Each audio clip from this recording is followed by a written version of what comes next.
Hello and welcome to the Research to Policy talk series brought to you by Epic India. My name is Mahua Acharya. This is the show where we do straight talk with researchers and practitioners. We're looking for simple, easy to access answers in the rough and tumble, complicated world of energy and the environment. Now, to tackle the global climate crisis and stay within safe temperature limits, many say carbon markets are a critical tool to reduce carbon emissions by making carbon emissions reductions available at a most efficient price. Cap and trade schemes have been very effective in tackling environmental problems in the past, while trading in sulfur dioxide permits helping to limit acid rain, for instance, in the US. But there are others who argue that emissions trading allows the wealthy to evade their responsibilities. Others are concerned, perhaps at a more philosophical level, that can we really put a price on our natural environment? So our topic for today is, what does the carbon market mean for India? And to decode this, joining me today, my speakers, Mahua Acharya, she's the CEO of Convergence Energy at Energy Efficiency Service Limited. Mahua has almost 2 decades of international experience in the green finance, renewable and carbon market space. Anant Sudarshan is the South Asia Director of the Energy Policy Institute at the University of Chicago. Anand works at the intersection of environmental economics and engineering.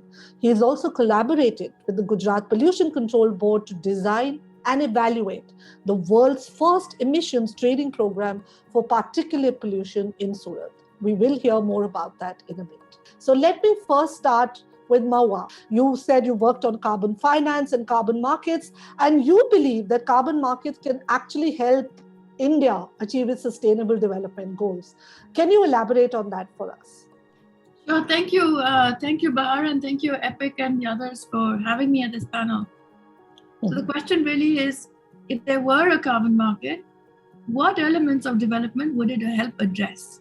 Because it's a no-brainer that having a carbon market around, regardless of whether it's in India or anything, is a means of achieving economic efficiency. And I'm very focused on economic efficiency as the tool to achieving climate mitigation, because without that incentive, it's hard to scale and it's hard to sustain. It's almost impossible to sustain. So yes, policy and regulation is important, but the market only picks up when there's a price signal. And so one of the most powerful things a carbon market can do is to provide that price signal. And that price signal, the policy question then is, where do you want to use it? Do you want to use that price signal to achieve scale in, let's say, sectors that are the margins of scale? Or do you want to use that price signal for sectors where there are other problems, other distortions? Or in the case of India, we have a purchasing power problem. We have disparate incomes, and achieving energy efficiency or achieving greenhouse gas reductions or achieving any sort of climate mitigation often comes up against the affordability question. So then the real question is, should India have a carbon, or the real question is, if India were to have a carbon market, or if India were to use a carbon market and link up to other carbon markets, what areas would it and should it focus on or utilize that incentive on? So let me give you an example of how it can achieve sustainable development goals. Let's take rural India and lighting. Rural India has about 300 million light points, of which a big portion of them are still using the old filament lamps. Just very basic lighting issue. Take yourself 15 years ago, we all had the little filament incandescent light bulbs. Extremely inefficient. And they also fuse quickly. So then the wastage is that much more. Without a carbon market, it's difficult to replace these with LEDs because they're just too expensive. The energy efficiency gain is serious, significant, 70% reduction, 70% increase in energy efficiency, tremendous reduction in bills, in home electricity bills. Yet the price difference is many, many times that of an incandescent light bulb. If you look sorry, Mahua, to interrupt you, but people would ask, can the government not foot that bill? Why would you need carbon pricing for it? The government, so could you, but the government can foot any bill or no bill. But in any public sector setup, The questions today, because if we have to achieve the kind of energy transition, even the government is asking, how can I stretch my dollar? Or in this case, how can I stretch my rupee? Instead of the government footing the entire bill, how can I leverage whatever the treasury can afford to leverage? So how can I stretch that across the sectors? So really, this is the stretch across the sectors. You can, in fact, change lighting in rural areas, but you can only do it with a carbon price. Because otherwise the government will have to foot the bill. And yes, it can be a policy decision for sure to foot the entire bill, but it's been difficult to justify changing light bulbs for free or tremendously subsidized for 300 million light points. I'm not even talking about homes. And sure, the government can foot that bill as well. But just plain economic theory, looking to achieve economic efficiency means you have to push that dollar. You have to stretch that rupee, and you stretch the government budgets to bring in private capital to the extent possible.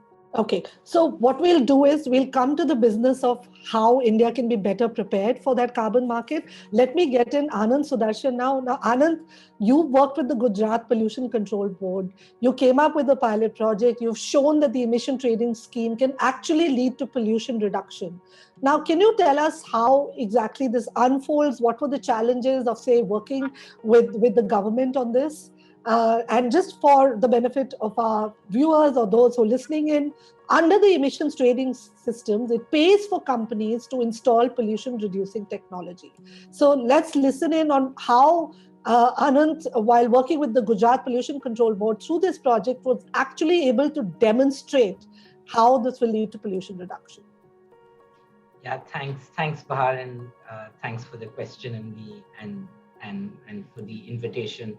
I think the project that we ran in Gujarat. So this is something the Gujarat Pollution Control Board initiated in collaboration with the University of Chicago in Surat. Mm-hmm. It's a pilot that was many years in the planning, and the market launched in 2019. And I'll talk a little bit about what we found, but it's now being scaled up across Gujarat. And I think to think about sort of what is the value of that pilot, a starting point is to ask, if you're going to regulate any sort of emissions from industry, whether that's carbon or whether that's local air pollutants, particulate matter in this case, do you have the regulatory framework to make that happen? And the history of industrial regulation, at least in India, is not great. The outcomes, that the data shows in state after state is that under kind of command and control regulation, you have sort of occasional court orders that are very harsh, but in general, you have rampant non-compliance, and industry is not happy because, they have often complained about sort of arbitrary crackdowns and high costs. But clearly there isn't, on the other hand, you're not getting environmental outcomes that make sense for that reason. Now, the question is, if you're going to try something else, emissions trading, market-based regimes in general, so not just cap and trade, but also taxes, it is not that this pilot is the first time someone has suggested those be tried. There have been any number of committees that have made that suggestion. It's not clear that the institutional capacity to run those regulatory instruments automatically gets created. So I think one thing the Gujarat experience tells us is that a state pollution control board, with some, handholding and training, of course, but can execute and run a full-fledged market, and can in doing so draw upon private expertise. For example, the commodity exchange is hosts permits in this case. They're very experienced with running auctions. Industries know perfectly well how to buy and sell, commodities. So there is that private experience, and really you just need the state to implement. Now, what we found in Gujarat is, what was interesting about the scheme is that it was implemented as a randomized control trial. So it's literally like a clinical trial with a treatment group of about 150 firms in Surat that were part of the trading program when it launched in 2019. I should say this project was first proposed in 2012. So it took sort of 7 years of, not much forward movement before it started. And there's a control group of roughly the same size. So you can actually compare between these two identical groups. What are the outcomes on pollution? What are the outcomes on cost? So we see about a 24% reduction in emissions, measured with quite high quality because these markets are built on continuous monitoring systems. And we're still collecting data on costs. As so far, it looks like there are no significant additional costs that these treatment trading firms have borne. So these reductions have not come at a high cost. And there's been a huge amount of industry acceptance of this scheme, which I think is crucial because to come up with a new regulatory instrument that actually does something, whether we think 24% is a lot or little, but also has industry support, is, I think, critical in today's environment to actually implementing it.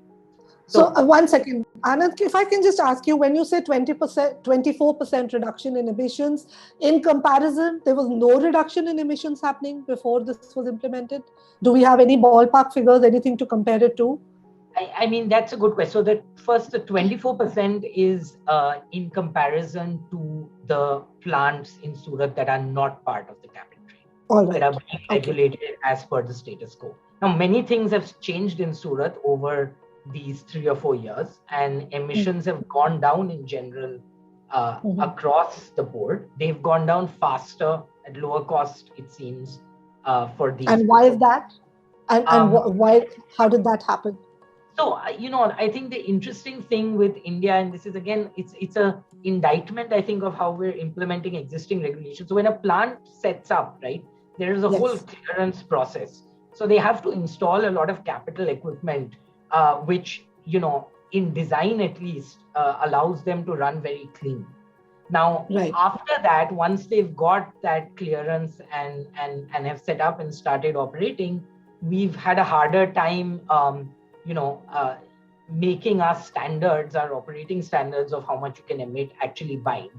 And so what happens is you have a lot of plants with capital equipment that is either in disuse or not used and needs repair.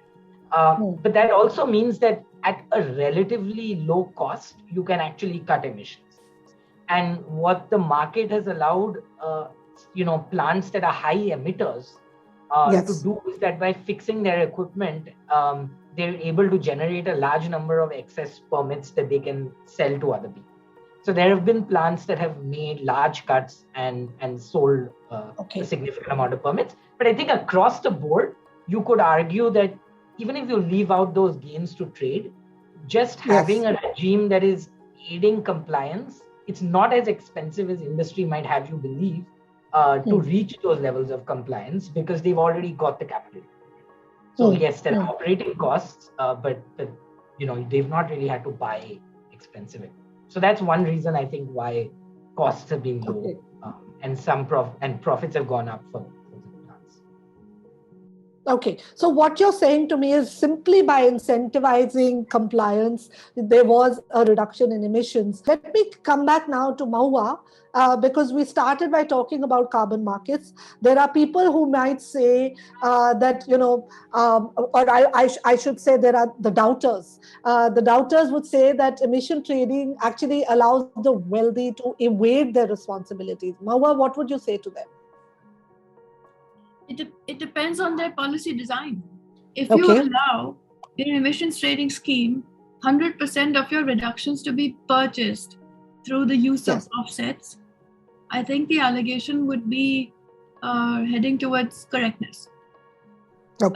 It basically depends on policy design. So in the early days, there was that allegation. In fact, the allegation was worse, that why on one side you're getting rich countries or rich industries to get away for free through free allocations, through the excessive use of offsets. And then you had another set of doubters who said, if you are indeed buying offsets, why are government programs doing this? In other words, why is the public dollar being used to buy offsets that will benefit other countries? So all these things were taken on board, and these are things that come into policy considerations. Most countries, what they have done is, of course, nobody allowed 100% use of offsets or even the majority of their cap to be met through offsets, but certainly a small percentage to be met by offsets. So the Korean government allows up to 5% imported imported, quote unquote, through the use of offsets outside Korea. The EU ETS has a few, and other schemes have a few, and companies have exactly the same. All right. All right. So if we accept that it has a value, it is useful, what would you say, Mahua, what key factors need to be considered while designing these carbon markets, for an economy like India? Designed for scale. That's what. Okay. Must design for scale. Okay. Must design for simplicity. If you have too many rules and regulations, very difficult to implement them, even harder to enforce them, even more difficult and expensive to build the infrastructure underneath that to enforce them. Link up with other emissions trading schemes. There's no harm in that, because there are some difficult to abate sectors that if we even if we did have an emissions trading scheme of our own, where would the demand come from, and what would the demand be, and whatever the demand was, would it be sufficient for the harder to abate sectors? Not likely. When you link up with other emissions trading schemes, there's a much larger demand pool that can be created. Make it as fungible as possible. That's quite important. So what do I mean by that? In India, we've had the performance achieve and trade. We've got energy efficiency trading that did happen. We lost out on, we don't have as much demand for these energy efficiency certificates right now, but we've got a trading system. We had a trading system. There was a price, and there was a price discovery. We've got exchanges. We've got forward contracts. And then we also have a system for renewable energy certificates. So whatever we do, make it fungible, because that goes to the point of simplicity. If you don't make it fungible, then we've got RECs on one side, questions around double counting, with carbon credits on the other side, and you have energy efficiency. All of that results in greenhouse gas mitigation, but the assets are very different. The assets are there. The carbon asset or the intangible asset is very different. The project may be the same, but it achieves very different goals, and each goal has an economic value to it, which benefits that project. All right. Can I just ask, as someone now who's in a public sector company, how easy or difficult do you think they're ready for carbon markets? Are they? You've spoken about scale, you've spoken about design. Is the government ready for carbon markets? The government is thinking about it. This is not the first time I'm having a conversation around carbon markets in India. There has definitely been conversations. Yes. Is the government, it's hard to say the government, is India ready? Are state governments ready? Are our regulators ready? Is our implementing agency ready? And fundamentally, where will the demand come from? So readiness is a function of demand. Demand just means we have to have targets. We've got to have industry to take on targets that will eventually reduce their greenhouse gas emissions. That can be energy efficiency, it can be renewables, it can be anything. So is the government ready? I would say no, not yet, but the conversations have just begun. And that is step one of getting ready, understanding what is needed. And understanding is extremely, there's a lot of information asymmetry. I'm happy to say that publicly, because there are people who don't know anything of the carbon market. Yes. And have heard of it, but have never played in it or participated in it. And then there are others, regulators, who have been involved in design of emissions trading, in the PAT scheme, in renewable energy certificates. That's where you start thinking about these things. And then we have our trading exchanges. And of course, we've got India was the second largest seller of carbon credits back in the days of the Kyoto Protocol. So industry certainly has had that experience. All right. It's interesting that you mentioned the state. So let me go back to Anant, because he's worked in Gujarat. But Anant, I often hear, and I'm glad that Mahua brought up this point of, there's also the issue of capacities. Can the pollution control boards in other states? You started with Gujarat. I believe the state of Punjab has also adopted a market-based scheme to reduce pollution. So do you think pollution control boards at the state level are equipped to take it on? What is the potential of carbon markets when we talk about the country as a whole? So I think it makes sense if we're going to talk about carbon markets, to talk about them at the national level. none of the Indian states really has an it's, we don't have a California where a California, carbon market covers the world's 5th largest economy. So I think India is very well placed to introduce a carbon market based on point sources, because there are about 670 sources, just 670 large designated consumers and power plants that together would produce a market the size of the EU ETS.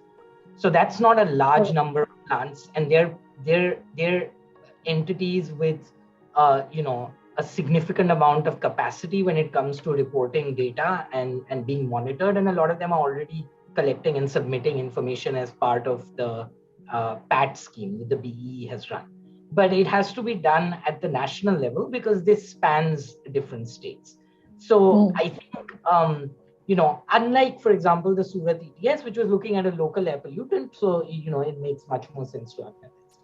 So I think we are, the conditions to set up a functioning market are very much there.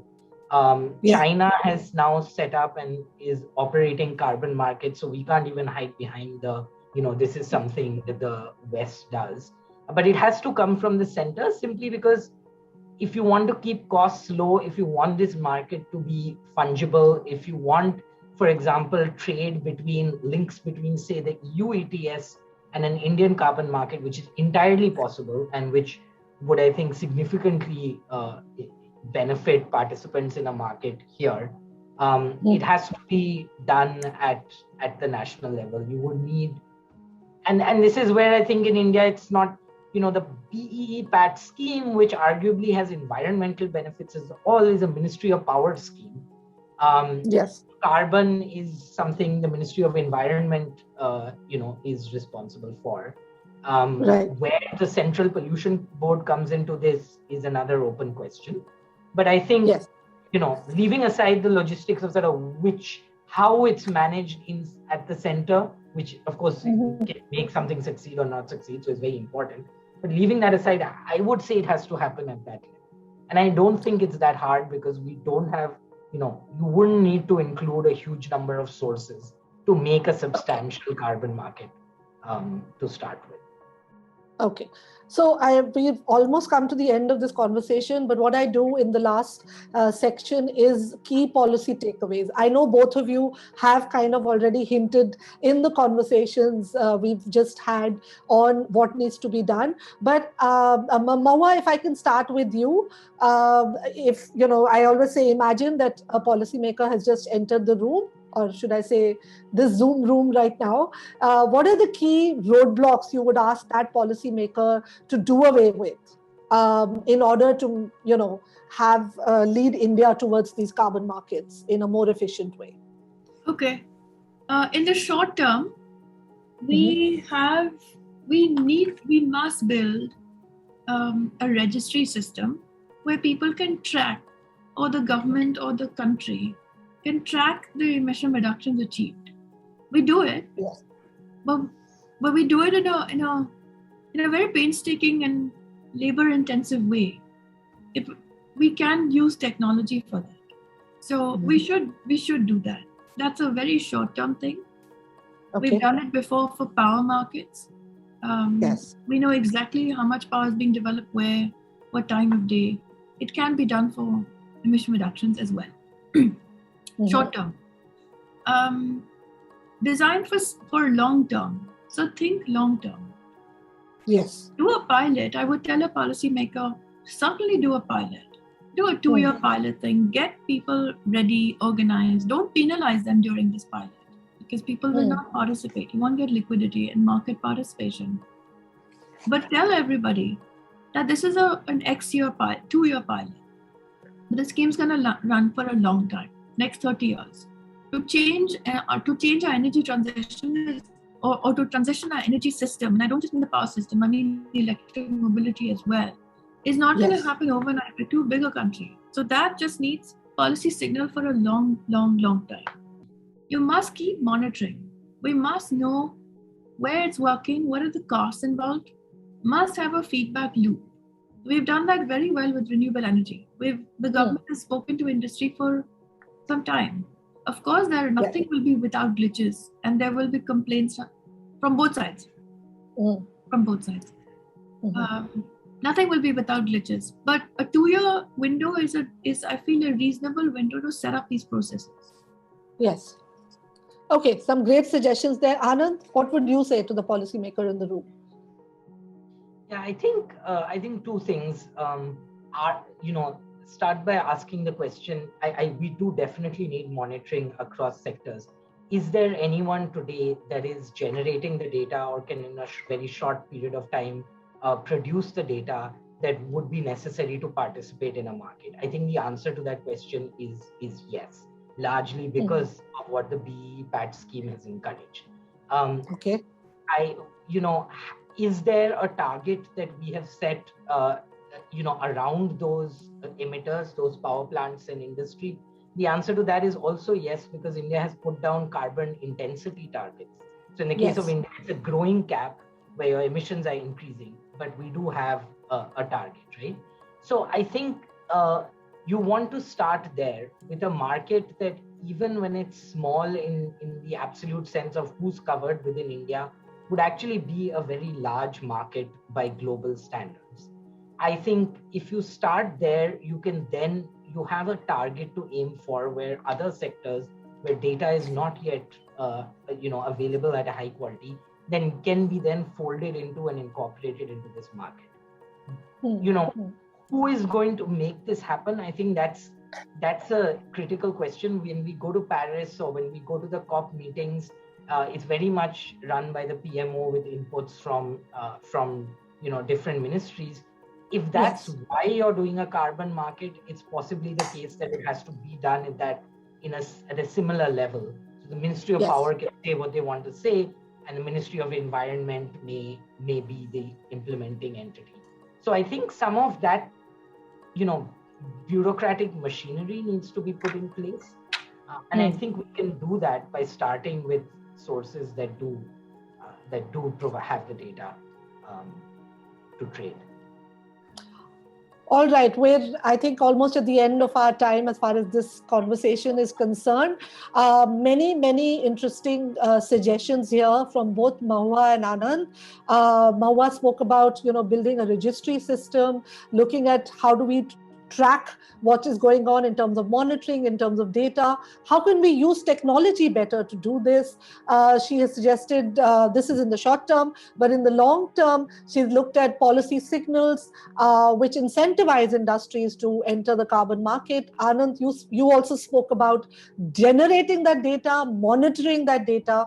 Most of all, I think what is very important is that you both gave a very optimistic note to it. You're saying that while India is a small market, at the international level, it can comprise a much larger market. Perhaps what is needed is signals while it's been done at the state level. Now what we need is a bureaucratic setup which can incentivize and enforce this at a national level. Many policy suggestions here. I hope there'll be many takeaways from this conversation, not just what I've summarized here, but for those of you who've been listening in, I hope you've learned a lot. I certainly have. Thank you so much, Anand and Mahua, for joining us today. Do stay tuned. We're going to discuss over the next few weeks many such topics. Thank you so much.